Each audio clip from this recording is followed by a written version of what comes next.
del Centro de Estudios Galegos de la Universidad de Leipzig, recitamos a Rosalía. Lebt wohl Flüsse, lebt wohl Brunnen. Lebt wohl all ihr Bächlein, lebt wohl Anblick meiner Augen. Wer weiß, wann wir uns wiedersehen.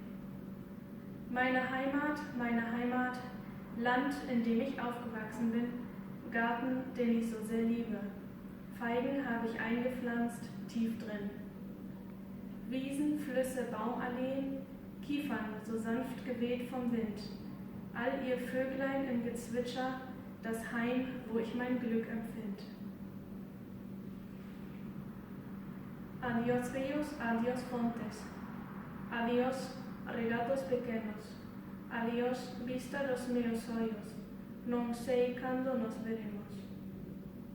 Minha terra, terra donde me criei, hortiña que quiero tanto, figueirinhas que plantei.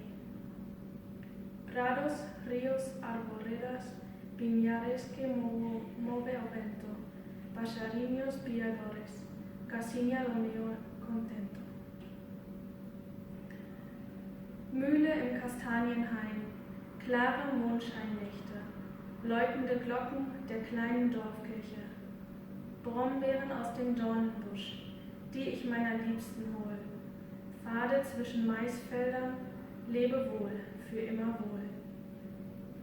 Leb wohl Glanz, leb wohl Freude, ich verlasse das Haus meiner Jugend, verlasse das Dorf, was ich kenne, auf dem Weg in eine ungesehene Welt.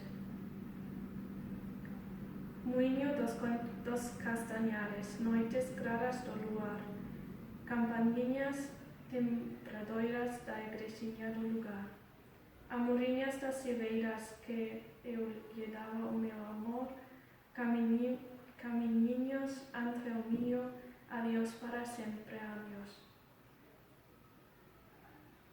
Adiós gloria, adiós contento, deixo a casa onde nací, deixo a aldea que conozco por un mundo que non vi.